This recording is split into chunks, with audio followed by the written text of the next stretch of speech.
Welcome to Globo's Conversations at the Lab, hosted by Globo's Innovation and Experience Lab. In this audio series, we host conversations with language access leaders, thinkers, and those driving to improve experiences for the LEP and deaf and hard of hearing communities, because we believe that language access is a right, not only a right, but a superpower. I'm your host, Francesca Mayer. Let's start the conversation. Today, I am sitting down with Prado Antolino, Language Services Manager at Moffit Cancer Center. Prado is a language access professional with over 20 years working to create effective translation, interpreting, and communication solutions, first as a translator or an editor, and now leading the language access function. Prado's work centers a lot around innovating for the future and how we can create better experiences for limited English speakers. We had a great conversation last week talking a lot about discharge instructions and how that opportunity is full of friction and can be a lot better. And I am excited to talk to Prado today. I'm also excited to be working with Prado on the Language Access Innovation Council on a mission to design a radically inclusive future. Welcome, Prado. Good morning. Hi, Francesca. Good morning. Thank you so much for the invitation. It's great to be here. So exciting to get to talk to you. So the first question that I want to ask, and this is something that we start meetings with at Globo all the time, we focus on the human factor and we center empathy. And so we often start meetings with why language access matters to us personally. Can you share about why language access matters to you? Wow, I should have been ready for that question, shouldn't I? Why does it matter to me? Well, first of all, at the basic level, because I am an immigrant in this country. I came to the States, but my English was pretty good at the time when I first came many years ago. But I remember having an experience with a primary care physician that, looking back now, I understood there was a misunderstanding based on cultural expectations. And, when I think about this experience, I'm a little bit appalled at the fact that I did have enough information in my power. I had the resources to go and double check information. I could be an informed patient. All of those things were at my disposal, and I still was not able to untangle that misunderstanding until I mentioned it to my husband, who is, a native English speaker, American by birth. And he said, oh, but that's due to XYZ. It was something sort of very, very culturally bound to the US healthcare system, which is very different from the Spanish healthcare system. I'm originally from Spain. I was born and raised in Madrid. So from there, it sort of planted this seed. And when I started working at the hospital, and I started interacting with our patients, with our cancer patients, I cannot humanly imagine going through cancer and also having a language barrier. I don't know. It's just impossible. So in a very basic way, I think that's sort of my human interest in language access. I love that. Thank you for sharing that. The thing that I talk about sometimes is that last year my dad was in the hospital for an extended stay, and he had transverse myelitis triggered by a viral infection, which is like very rare. And there was a lot of confusion at first, and then he was in rehab, getting him back up and walking because he walked himself into the emergency room, and then by like the next day he was unable to stand. Wow. And so it was a long road of recovery, and like a lot of just even potential for miscommunication amongst, we're all English speakers, we're all native English speakers, we're college educated. I work in healthcare, my mom works in healthcare. Like, we are maybe the best positioned to be able to have good communication in that kind of an instance. And it was not easy by any means. And when he was discharged from the rehab facility, they gave him pages and pages and pages of stuff. Like, he had all of these medications that he was on, that he was supposed to take at different times of day, and exercises to continue the mobility stuff, and who to get in contact with to keep doing rehab. And we are, again, the best positioned to be able to have these kinds of conversations and to figure it out. And it took all three of us, my mom, my dad, and I, going back and forth, Googling medications, because what was in the discharge instructions was the generic term, and what was on the pill bottle was the brand name. Brand name, yeah. Oh, and like, if we had to struggle, and we created a whole separate spreadsheet where we like did it by time of day. If we struggled that much and we are in the best position to be able to navigate this, I cannot imagine what it would be like if your first language is something other than English. It's very challenging to navigate, and you might not even know that you misunderstood. That's correct. And that is, I mean, you nailed it, because honestly, what I maybe less eloquently was trying to express was precisely what you just said. I mean, I was well positioned to navigate that situation, which wasn't all that serious at the end of the day, well enough. And even so, I still did not. And there was no language barrier per se. So, you know, imagine going through all of that with a language barrier, or, you know, being deaf or hard of hearing. It's just, it's very difficult for sure. Absolutely. And it's not even, to your point, it's not even just language, it's language and culture. It can be just because you have different set of expectations. Right. And we're not always as attuned to that, especially because the regulation isn't there, which can be really interesting. So I also wanted to ask you about your proudest moment. This is a little bit of an about face, but your proudest moment. Because I think coming from a place where you've experienced and felt some of what that cultural barrier can feel like, I'm curious what you've kind of taken that and turned it into now that you're in a position where you're focused on language access. Can you tell me about your proudest moment in your career? You know, I am very, very proud. I don't know if this is the proudest moment in my career, but in a more general way, I'm very proud of the language access team in the program that we have created at the hospital. I am surrounded by a very effective, highly skilled, highly professional team of interpreters. I work with a translator who is absolutely magnificent. I work with two coordinators who are the best of the best. And it has taken many years of teamwork to get to this point. When I look back, I always look at the future. What is it that we can do more, better, improve, these kinds of things? But every once in a while, it's very important to look back and look at where you came from, right? To see where you've gotten to. And, 20 years ago, the language access situation at the hospital wasn't at all what it is today. And so having a very solid centralized language services, completely professionalized with certified individuals at the national level, that is a very proud moment for me. And then, of course, every time I hear feedback from the patients themselves or from our internal customers, and those are going to be, the clinicians working with us, and, the accolades keep coming, the difference that interpreters make, the difference that patients being able to understand documentation, translate documentation, and also, during visits or pre-op appointments or informed consent sessions, signing up for clinical trials. It's almost like a lot of micro proud moments. There's a lot of micro moments of pride. So there's probably not only one, if that's okay.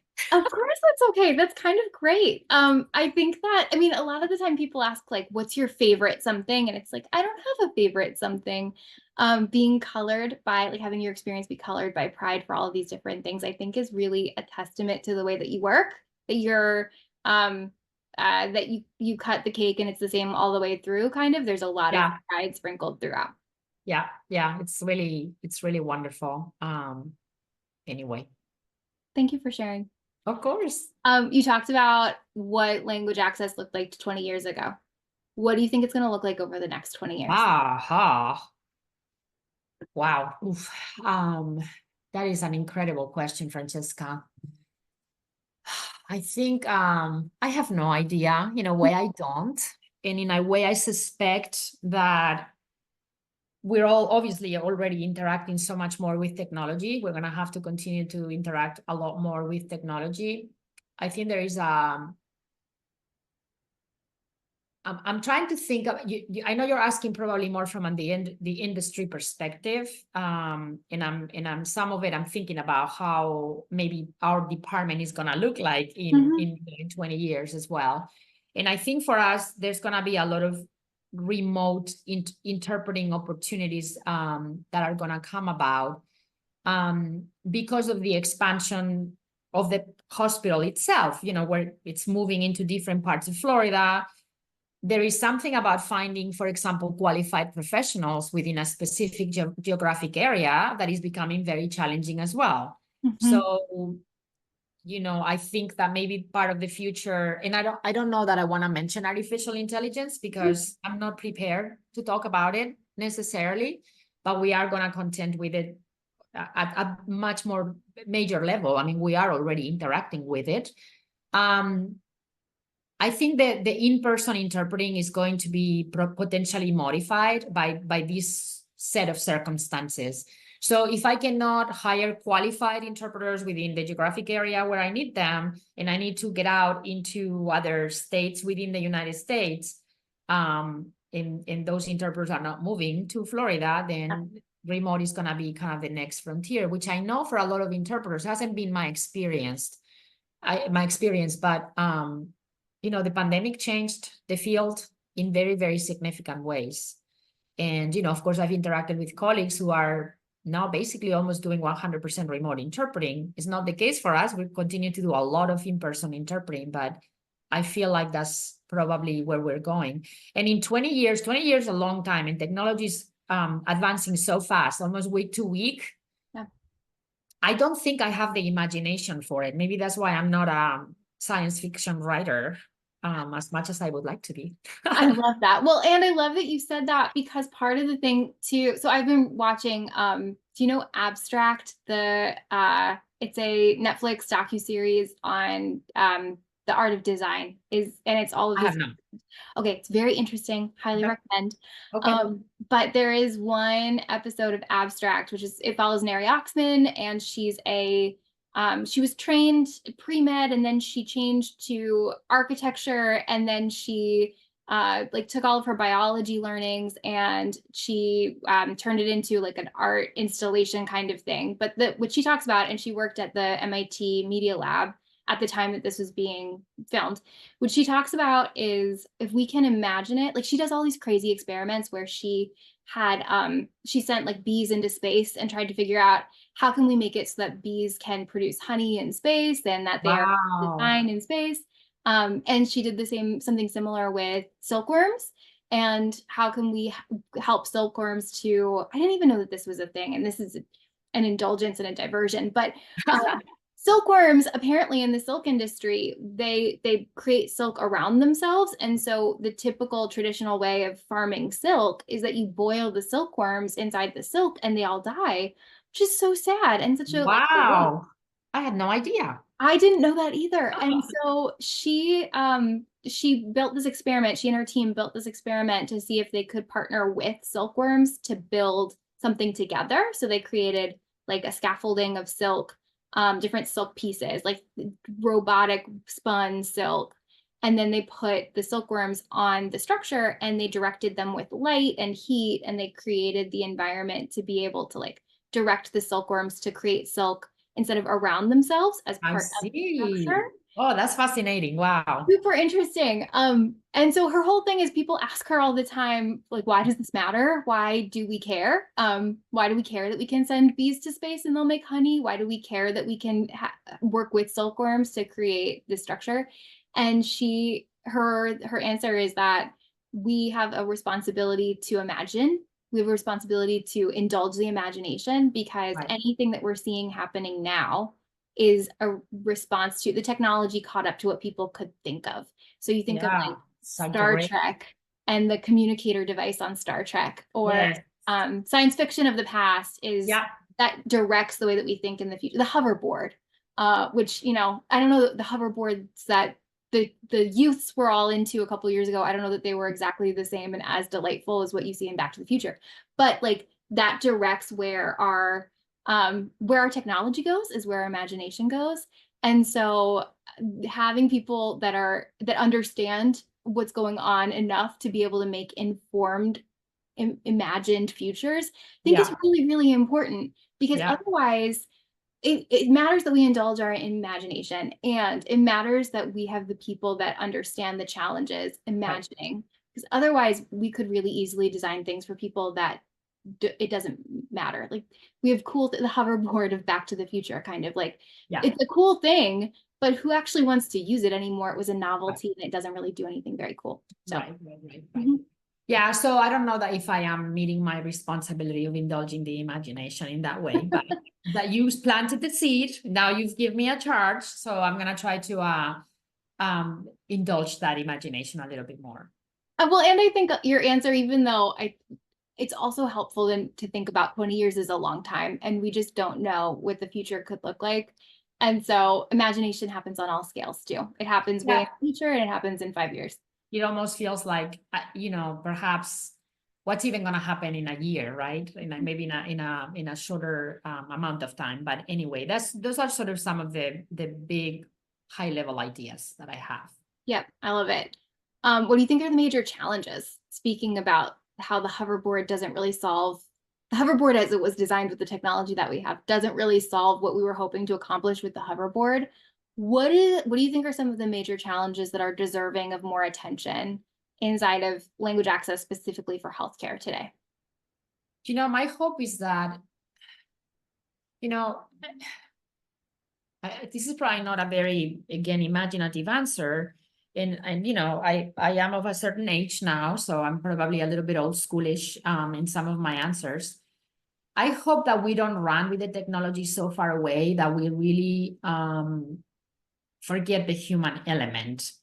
Yeah. When I look at, because of my career within oncology in particular, it's an amount of expertise that I have, but it's also a very narrow expertise in the sense that it's this one field. It's not like I touched, pediatrics and then I came into oncology and then maybe general medicine, those kinds of things. So, but when I look at cancer patients, for example, and the vulnerability that they go through during the diagnosis and beyond, and the kind of work that we do, and is very direct, very patient facing, there is an unbelievable human element that the in-person interpreters bring into the room that is very difficult to be replicated through video or phone or whatever else we come up with, robots and bots and, I hope that the technology doesn't run away from us. And I have some optimism to think. I've heard other colleagues in the industry talk about artificial intelligence, much, much, much more knowledgeable than I certainly am. And I think there's some optimism that the human element is going to go hand in hand with the technology.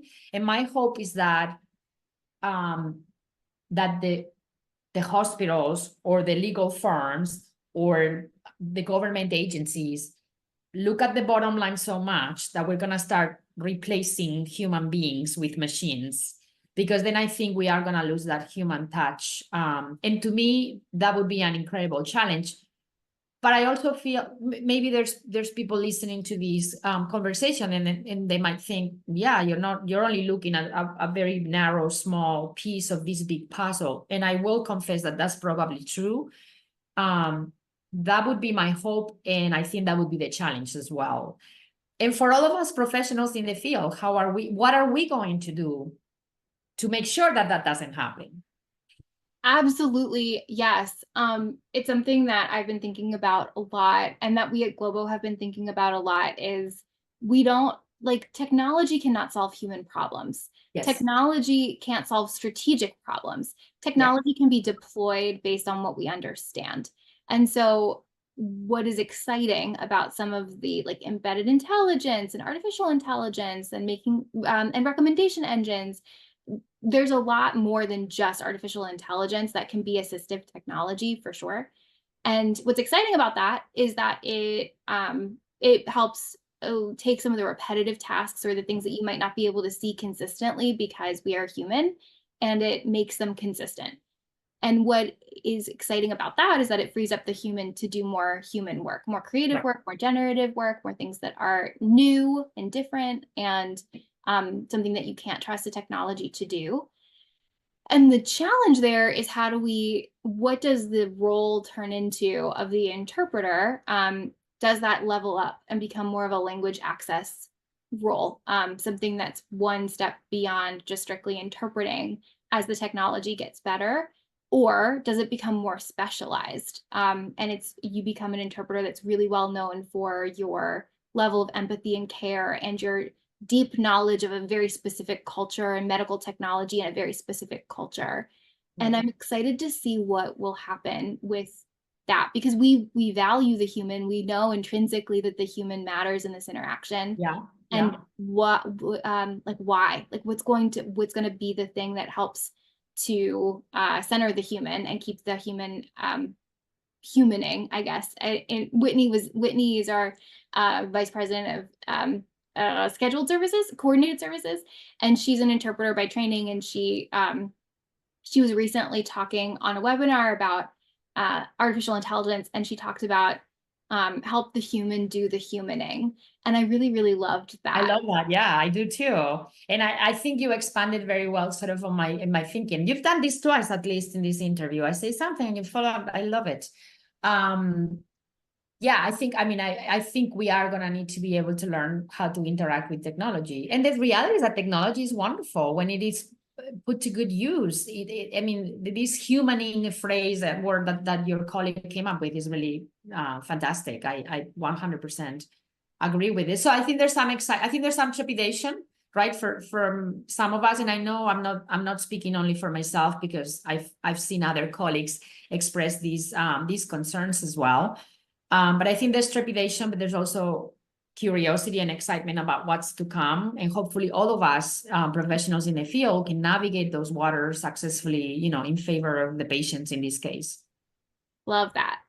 Tell me a little bit about how you got into language access as a field, because I know that it isn't always something that people think of, especially there's a lot of podcasts about career building for interpreters. There's a lot of podcasts about career building for translators, but then language access as something that you can do as a career isn't something that you hear talked about a lot from a language access seat. So how did you get here?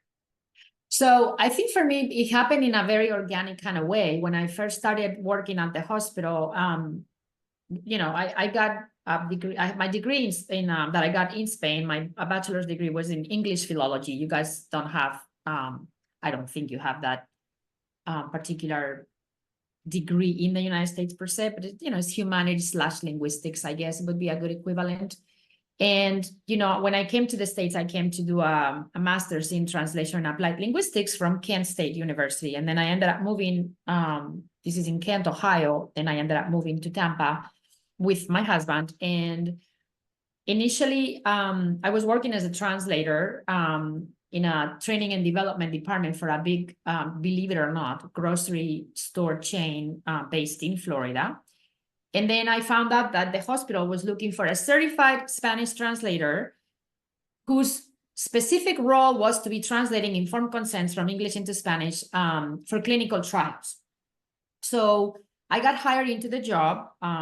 Lucky for me, I was in the right place at the right time. And my neighbor worked at the hospital and told me about it. And I applied for the job, got it. So my initial job was in the clinical trials office, translating informed consents. Mm-hmm. Was a certified translator at the time from the ATA. And I was also a trained interpreter. There was no national certification for interpreters back at the time, but I was then the dedicated resource for those same clinical trials patients. So I had a dual role from the beginning. And then the job kind of spread its own wings, because there was word spread that there was a professional translator working in the clinical trials office, and other departments started sending work for translation. And so eventually the function came out from the clinical trials office into the very recently created Office of Diversity. This was 2006. And the role got moved into the Office of Diversity at the time. And then from there, the department started building itself by hiring the interpreters. The interpreting function initially was under a different office, administratively speaking. And then in 2011, we joined translation with interpreting. By that time, it was almost sort of a given that because we're not talking about huge amounts of staffing at the time, it was just a few of us. And this was very organic for me. And then in 2011, when I became manager of the services, I sort of had this vision of what I wanted translation and interpreting services to be. I took some courses in American Sign Language because I wanted to understand deaf culture as well. My signing is absolutely terrible, but it was a very informative couple of years interacting with the deaf community here within Tampa. And it kind of took off from there. I mean, without getting into a ton of details, I probably already did get into a ton of details. Language access became this very natural thing, organic. And also, of course, I'm educating myself in the field. I'm getting, better at reading the law and, what are the requirements and, class standards and so blah, blah, blah. And interacting with other professionals and going to conferences. And it just, it kind of took off from there. I don't think the path was sort of, what's the word, drawn for me. And I Yeah. just took it. Yeah. It was natural. Yeah. It was the next step after having invested in translation and understanding all of the regulation. And yeah, that makes a lot of sense.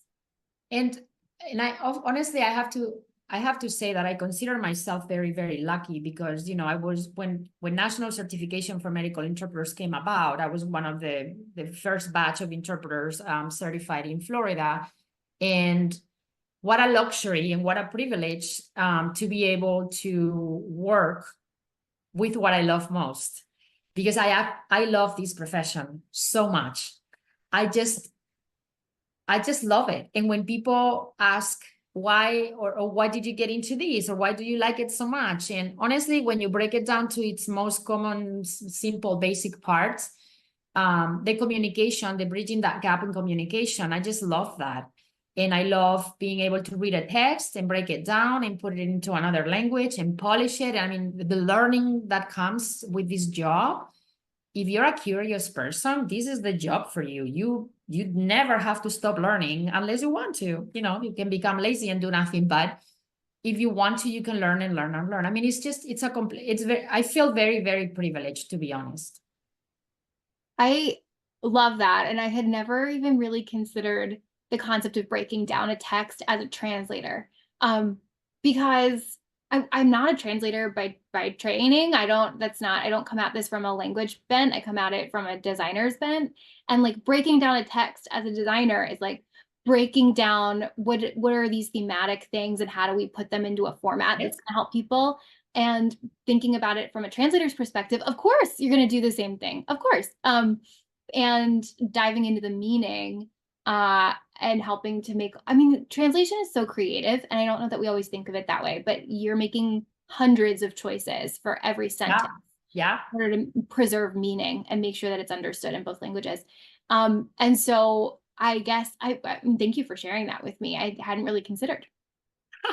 Yeah, when people ask me, so, you have this dual certification and this dual role, what do you feel? You're more of a translator, more of an interpreter? And I always have a really hard time answering that question. I think I probably skew a tiny little bit more into the translation function. I am a true translator by heart, but I love the interpreting function as well. And obviously, the skill set's slightly different and the brain actions are different as well. And of course, the time we have to make those choices. When you're interpreting like boom, boom, boom. Mm-hmm. But when you're translating, for the most part, you do have time to make those choices and find the absolutely perfect word that's going to fit in the context. So it's just very rewarding. It's a lot of fun. I have kind of a fun question for you. I just asked this question to someone inside the Globo team who's an interpreter, and I'm curious to hear your response. Okay. So in Philly, so I'm based outside of Philadelphia, and in Philly we have some fun slang, and one of the things is the word Jawn, Jawn. Okay. Which is it. Well, I'll use it in a sentence, and you'll kind of see. So this is not, I wouldn't usually use this, but it is like from the area. So I might not be using it totally appropriately either. I'm gonna have Philly people like screaming at me in the comments section. But it's like, I'm gonna go grab a John from Wawa, or I have to go grab that John from across the street, or I have to go, can you hand me that John? And it just means any person, place, or thing. It's like a thing. Okay. And I was curious how you would interpret that, but it's like anything, but it has a certain like Philly attitude to it. It's like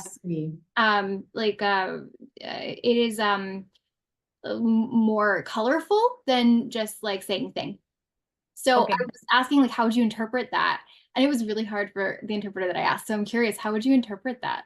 So if you're saying that that John word can mean, or Jan, how would you pronounce it? Oh, again, Philly people are gonna hate this. Okay. John, like it. Okay, Jan. I want to make sure that I'm not butchering it myself with my own pronunciation. If it were truly a thing, Mhm. I would probably say, voy a ir a recoger ese coso. Instead of cosa, ese coso. COSO. Okay. We use that word in Spanish, at least in Spain we do. So that would be kind of humorous and colloquial. Okay. And now, if you were a person, that would be a tiny little bit more complicated. I would probably have to think about it. But of course, if you are interpreting, you have to come up with something right away. I don't have the luxury to be thinking about, oh, the word has a little bit of a Philly attitude. And Yeah. I have no idea what I would come up with. Probably with the more basic term, tengo que ir a recoger a, no sé, a ese hombre, a ese chico, ese pasajero, ese paciente. I have no idea, whatever the reality was. Yeah. Yeah, because context, I guess, would matter so much. Like it's just For sure. whatever would work inside that sentence is what you're going with. Probably. What did the interpreter say? I would be You know what? I don't remember. Okay. But I know that he was like, I'm not sure. And then he like gave me a couple of different options. So I can ask him. But I think it was the same idea, was that like depending on what it was. So if it was inside of this sentence, I would say this thing. If it was inside of this sentence, I might choose something that's almost profane because it could feel more like it's that kind of thing. If it was inside of this sentence, I might choose something different. And but he was like, I'm not sure. So I was curious to hear what you Well, I hope I passed the test. I think that sounded great to me. It sounded great to me. I have one more fun question for you. This is one that I like to ask in interviews sometimes when we're interviewing people to join Globo. If you were a kitchen appliance, what kitchen appliance would you be? Wow. That is a trick question, isn't it? I would like to be a KitchenAid because it seems like it does a lot of things. Like a KitchenAid standing mixer? Like you have different I didn't think about it I hope I don't regret that answer. Well, I'll share something with you. I always say standing mixer as my answer. And well, that's what I meant. Yeah. Okay, great. Well, here's why. So the reason I say standing mixer is because I like, first of all, they're beautiful, and I like that you can leave them out in the kitchen and they look great. Yeah. And secondly, so there's like form and function there, which I appreciate.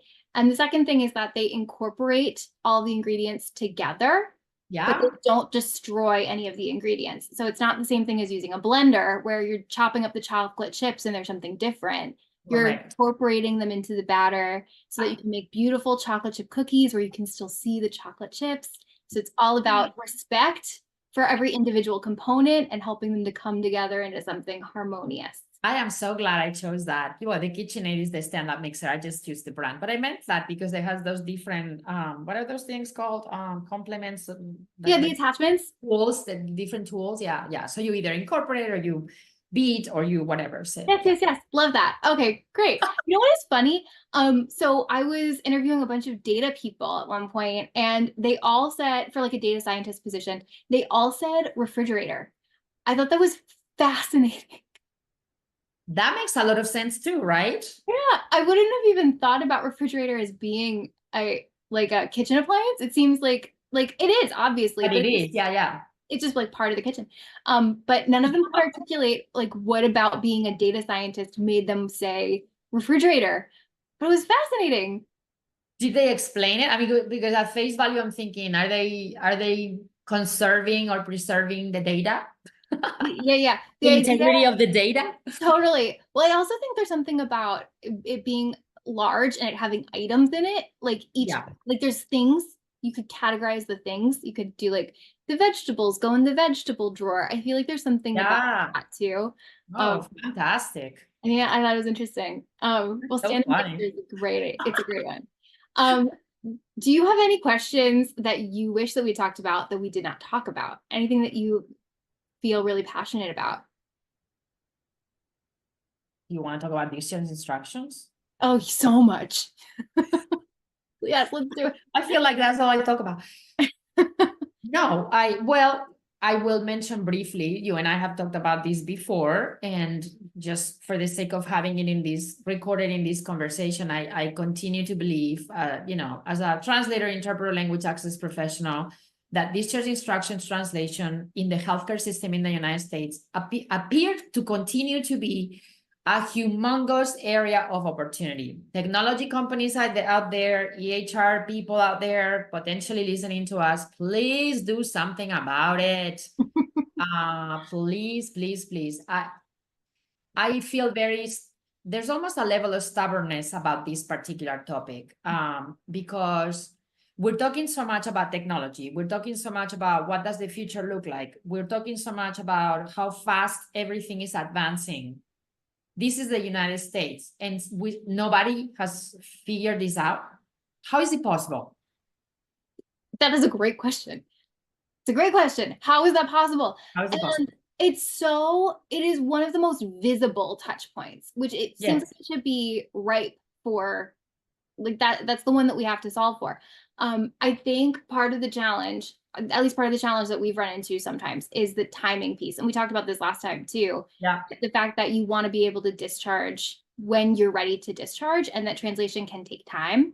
And so in order for it to be effective, first of all, you need it to be fast, because you don't want to be holding people and keeping people in beds when you don't actually need to use those beds, and getting people out as quickly as possible.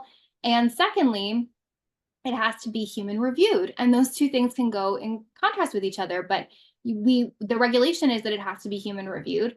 And I think we would both agree that it should be human reviewed. For sure. Because these are the instructions that you're going to be looking back at potentially, and that are going to be the things that you follow. And so you want to make sure that it is quality translation. It could be really high risk. So at least for the time being, I think everybody's all in on it being human reviewed, but those two things can be in contrast with each other. They can be in conflict, because how do you make it really fast and include a human? And in order for that to work, you have to have technology supporting that interaction. It can't be, oh, let me grab this discharge instruction file and let me email it to someone, and then have someone go through and manually translate and then send it back. And now it's been like 24 hours, like that's just, there's a potential for it to be really long. But so that opens up, since we've been having a little bit of a playful conversation as well in this, imagining, the responsibility of imagining. Then it sort of becomes what you explained right now, which I agree 100% with you, everything you said, that really mimics the current process for discharge instructions. Perhaps the issue is that we need to reimagine how patients are discharged from the hospitals. Totally. What is it about the process itself that doesn't blend with this other need for multilingual, multi-learning styles, multi-whatever? Because you and I talked about this as well, not everybody is going to get a piece of paper and read it with great interest, especially, with instructions that are really boring to read about how to care for this and this and this at home, or list of medications. Patients have different levels of understanding and ability and interest and whatever. So perhaps it is time to reimagine, really. And I know this is a little bit beyond the scope of the conversation, but since you challenged me to use my imagination. Oh, I love that so much, Prado. There's obviously so much opportunity there, and the limited English speaking population and deaf and hard of hearing populations, which deaf and hard of hearing I include them in this because the literacy rates aren't as high as you would think. Correct. Those that are deaf and hard of hearing, because it's a different language. And if you're learning sign language first, ASL first, the way that you process written information isn't always exactly the same, even if you can read and write. But so when you think about these populations, they are the most some of the most vulnerable and some of the most ripe for adverse health outcomes. Correct. And so if what's true for this population is really impactful for the whole health, all health outcomes at the whole, just by nature of them being, it's 1 in 5 Americans speak a language other than English as their preferred language, which is huge. And also designing for this population probably has some pretty good outcomes for those who have other things that make them more vulnerable. If that's health literacy, you're an English speaker is your first language, but your health literacy isn't as great. You don't have the same level of engagement with the healthcare system. Yeah. Anything that we design for the limited English speaking population will also benefit that population as well. Yeah. And I think you make a great point because, of course, we're talking about language access. So we're coming from the perspective of the patient who speaks no English or very little English or whatever the case might be. But I think in broader terms, we also should speak about the English speaking population that still does not have good access to information or to processing that healthcare information. And I think in the context of discharge instructions and in patient education in general, they should be included. It could be a part of language access as well, for sure. At least the way that I see it, Totally. And there's that great statistic. I think it's the Joint Commission published that 80% of negative health outcomes are caused by some kind of miscommunication, which is wild. And it's true for those that are limited English proficient. And it's also true and limited English proficiency is a spectrum too, to your point. Correct. You can have a perfectly great scheduling conversation, but you might not be able to grab all the information about your heart condition.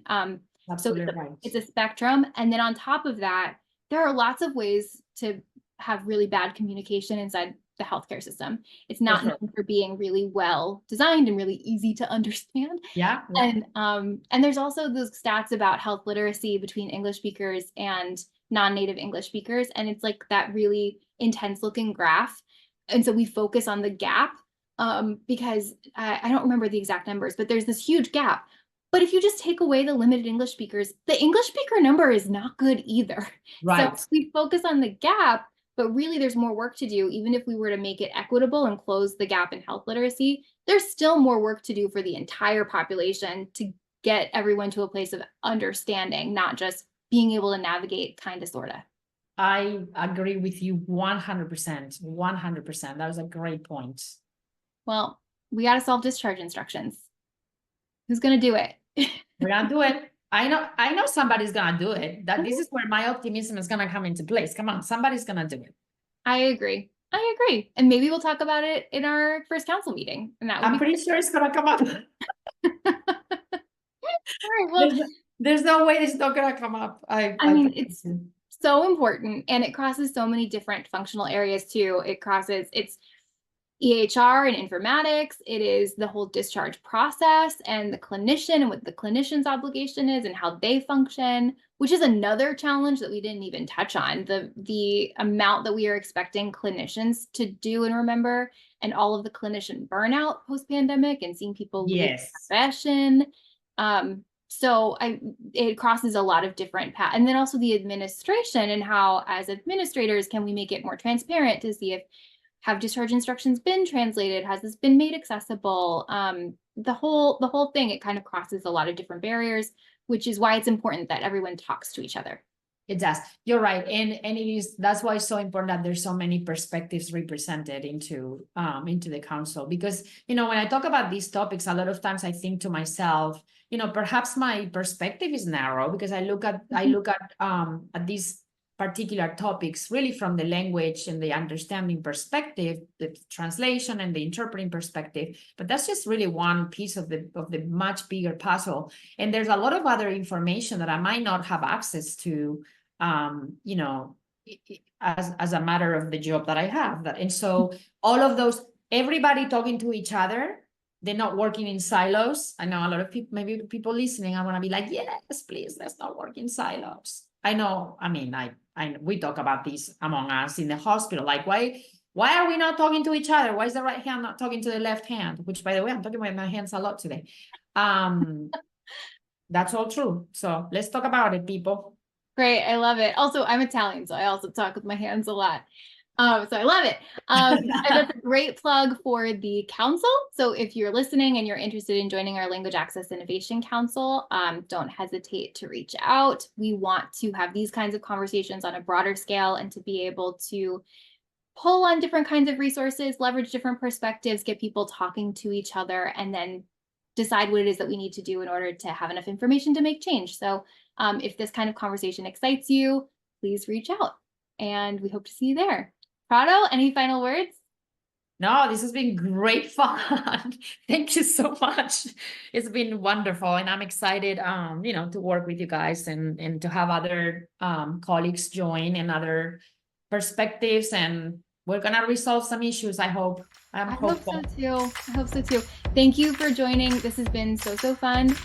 We are so glad to have you. I had a blast. I did too. And I can't wait to talk next time. All right. Take care. Thanks very much. Well, thank you for listening to our conversation today, friends. Your contribution, no matter where you sit, can make the world a more inclusive, accessible, and kind place. Until next time, cheers to access and equity.